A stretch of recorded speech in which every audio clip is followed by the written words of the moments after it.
Урматтуу төраға, урматтуу депутаттар,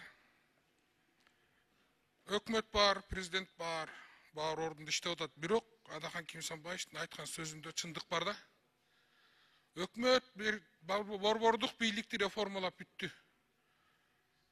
Жергиликтүү бийлик так ишин кылган жок. Губернаторлар, акимдер иштеген жок.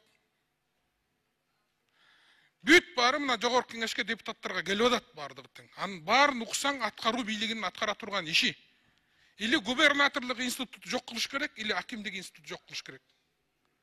Шаарда или МТУну жок кылышыңар керек, или шаардык акимдерди жок кылышыңар керек. Аткаруу бийлиги, жергиликтүү бийлик иштебей калды.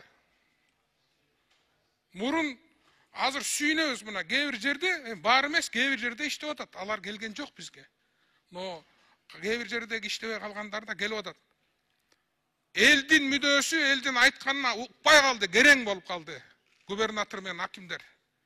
Мына Өзгөн район Жапалакташ айыл өкмөтүндө айыл өкмөт татынакай иштеп аткан баланы алып салып, ордуна бирөөнү койду, чатак чыкты. Мына аягында Раматовду алып түштүңөр акимди. Бул болбойт мындай. Ош губернаторун чыгарган токтому мыйзамсыз. Ал айыл өкмөттү аны дайындоонун өзүнүн жолдору бар. Эми жакшы иштеп аткан балага эмне кыласыңар бийлик иши? Ал жерден ачак напряженияны түзүп эмне кыласыңар эмичи? МЧСтин министринде да мурун айтканбыз. Жетөгүздө жакында сел жүрөт. Момда болот, тигинде болот десек укпай, мына азыр ошол иштер болуп атат. Муну алдын алыш керек иштин баарын. Ак суу менен түптүн жайыттарында нарындагыдай эле, алайдагыдай эле карлар түшүп, элдер кыйналып атат.